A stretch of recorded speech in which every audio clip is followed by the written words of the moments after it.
ఆంధ్రప్రదేశ్ ఎన్నికల ఓటమి తర్వాత మొదటిసారిగా జగన్మోహన్ రెడ్డి బయటికి వస్తున్నారు.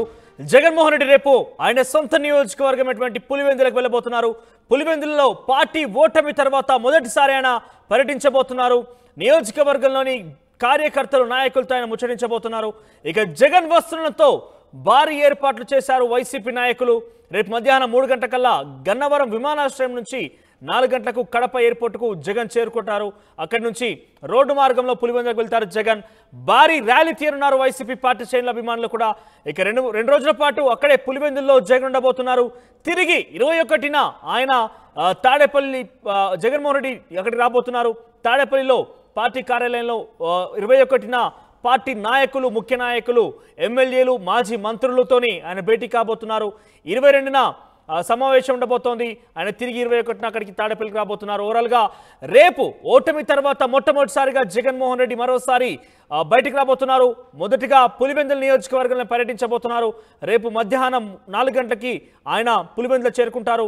అక్కడ పార్టీ నాయకులు, కార్యకర్తలతో 2 రోజుల పాటుగా ఆయన ముచ్చటించబోతున్నారు. 2 రోజులు అక్కడే గడపబోతున్నారు. తిరిగి 21న తాడేపల్లి కూడా చేరుకుంటారు.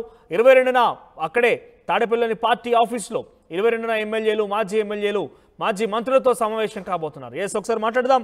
ఇదే అంశానికి సంబంధించిన ప్రతినిధి కిషోర్ ఫోన్ లైన్ సిద్ధంగా ఉన్నారు. కిషోర్, జగన్మోహన్ రెడ్డి ప్రణాళిక ఏ రకంగా ఉంది? ఎందుకంటే ఆయన ప్రస్తుతం ప్రతిపక్ష నాయకుడిగా అయిపోయారు. ఆయన ప్రతిపక్షంలో ఉన్నారు. సో ఎటువంటి ప్రణాళిక రూపొందించబోతున్నారు? పులివెందుల షెడ్యూల్ ఏంటి?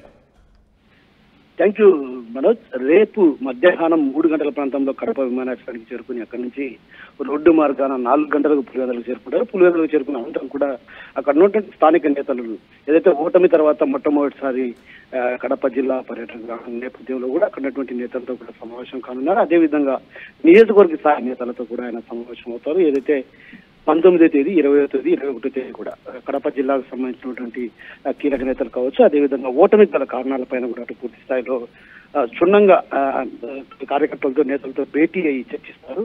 ఓటమి చెందడానికి ప్రధాన కారణాలు ఏంటంటే వాటిపైన కూడా అటు ప్రధానంగా నేతలతో చర్చించి విశ్లేషించి ఆ తర్వాత ఓటమి కారణాలపైన కూడా ఆరా తీసే పరిస్థితి కనిపిస్తుంది. మొత్తం మీద చూసుకుంటే మాత్రం 19వ తేదీ సాయంత్రం ఏదైతే పులివెందుల స్థానికంగా ఉన్నటువంటి నేతలతో సమావేశమవుతారు. అక్కడ ఓటమి, అదేవిధంగా పులివెందుల్లో భారీ స్థాయిలో మెజారిటీ తగ్గడానికి ప్రధాన కారణాలు ఏంటి, ఇందుకు కారణాలు ఏంటి, ఆ తర్వాత భవిష్యత్తులో మనం ఎలాంటి కార్యక్రమాలు చేయాలి, ఏంటి వైసీపీ పార్టీ తరఫున ఎలాంటి ఉద్యమాలు చేయాలన్నటువంటి విషయంపైన కూడా అటు ఆ పులివెందులకు సంబంధించినటువంటి కార్యకర్తలు కావచ్చు, అదేవిధంగా నేతలకు దశాదిశ నిర్దేశిస్తారు. ఆ తర్వాత మరుసటి రోజు ఉదయం ఏదైతే కడపకు సంబంధించినటువంటి అదేవిధంగా జమ్మలమడుగు, బద్వేలు, ప్రొద్దుటూరు, మైదుకూరు వంటి ప్రాంతాలకు సంబంధించినటువంటి నేతలతో కూడా సమావేశం అవుతారు. ఈ సమావేశంలో కీలకంగా ఏదైతే వైసీపీకి సంబంధించినటువంటి మాజీ ఎమ్మెల్యేలు, అదేవిధంగా మాజీ మంత్రులు, కీలక నేతలు కూడా ఈ సమావేశంలో పాల్గొంటారు. వాళ్ళందరితో కూడా సుదీర్ఘంగా చర్చిస్తారు.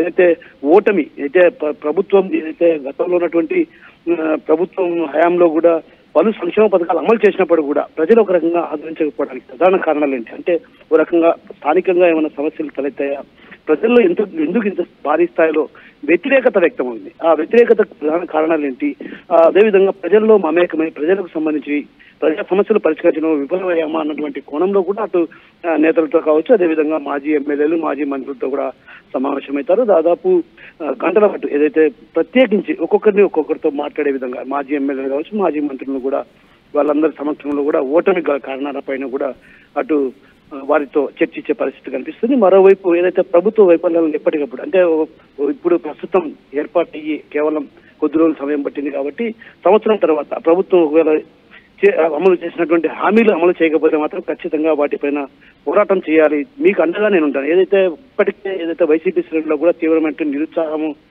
నెలకొన్నటువంటి పరిస్థితి, ఓ రకంగా పలువురు నేతలు కూడా ముఖం చాటేస్తున్న పరిస్థితి, ఓ రకంగా ప్రజల్లో కూడా అందుబాటు లేని పరిస్థితి, ప్రధానంగా జమ్మలమడుగుకు సంబంధించి కావచ్చు, అదేవిధంగా కొంతమంది మాజీ ఎమ్మెల్యేలు కూడా కార్యకర్తలకు కావచ్చు, అదేవిధంగా అక్కడ ఉన్నటువంటి స్థానిక నేతలకు కూడా అందుబాటులో లేని పరిస్థితి. ఇలాంటి పరిస్థితి నేపథ్యంలో మనోధైర్యాన్ని నింపే విధంగా కూడా ఆయన పర్యటనలో కూడా కొనసాగే పరిస్థితి కనిపిస్తుంది. దాదాపు 21వ తేదీ వరకు కూడా ఆయన జిల్లాకు సంబంధించినటువంటి నియోజకవర్గాల్లో ఉన్నటువంటి అన్ని నియోజకవర్గాల నేతలతో కూడా అటు మాజీ ఎమ్మెల్యేలతో కూడా ఆయన మాజీ మంత్రులతో కూడా సమావేశమై చర్చిస్తారు. ఆ తర్వాత 21వ తేదీ సాయంత్రం విజయవాడకు చేరుకుంటారు. విజయవాడ చేరుకుని 22వ తేదీ జరగనున్నటువంటి అసెంబ్లీ సమావేశాలకు హాజరవుతారు. ఓవరాల్ గా జగన్మోహన్ రెడ్డి మొదటిసారిగా ఓటమి చవి చేసిన తర్వాత ప్రజల్లోకి రాబోతున్నారు. ఆయన మొదటిగా పులివెందుల నియోజకవర్గాన్ని ఎంచుకున్నారు. పులివెందుల నియోజకవర్గం తన సొంత నియోజకవర్గం అక్కడ పర్యటించబోతున్నారు. రేపు సాయంత్రం 4 గంటలకల్లా పులివెందుల నియోజకవర్గం చేరే అవకాశం ఉంది. అక్కడ స్థానికంగా ఉన్నటువంటి కార్యకర్తలు వైసీపీ నాయకులతోనే ముచ్చటించబోతున్నారు, వాళ్ళతో చర్చించబోతున్నారు. తర్వాత తిరిగి 2 రోజుల పాటు అక్కడే ఉండబోతున్నారు. 2 రోజుల తర్వాత 22వ తేదీన తాడేపల్లిగూడెంలోని తన పార్టీ కార్యాలయంలో తిరిగి మాజీ మంత్రులు, ఎమ్మెల్యేలు, మాజీ ఎమ్మెల్యేలు, పార్టీ ముఖ్య నాయకులతోని సమావేశం ఏర్పాటు చేయబోతున్నారు. సో ఏదేమైనా కూడా ఈసారి గతంలో ఆయన ఏదైతే తప్పులు చేశారో వాటిని కూడా సరిదిద్దుకునే ప్రయత్నంలో భాగంగా ప్రజల్లో కలిసి వెళ్లేందుకు, ప్రజలతో ప్రభుత్వాలు ఇచ్చినటువంటి హామీలని అమలు చేసే దిశగా వారిపై ప్రశ్నలు సంధిస్తూ ప్రజలతో మమేకమై ప్రజల పక్షాన నిలబడతానంటూ కూడా ఆయన మాట్లాడారు.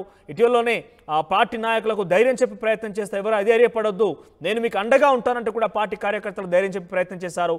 సో జగన్మోహన్ రెడ్డి మరోసారి సిద్ధం అంటున్నారు. కానీ ఈసారి ప్రతిపక్ష హోదాలో వైసీపీ పార్టీ అధికారాన్ని కోల్పోయింది. సో ప్రతిపక్షంలో ఉన్నటువంటి వైసీపీ ఈరోజు ఎన్డీఏ కూటమి ప్రభుత్వాన్ని ప్రశ్నించేందుకు సిద్ధం అంటూ ఆయన యాక్సెప్ట్ చేస్తారు. ప్రజలకు సంబంధించి సమస్యల ఏ రకంగా ఆయన లేవనెత్తబోతున్నా చూడాల్సిన అవసరం అయితే ఉంది.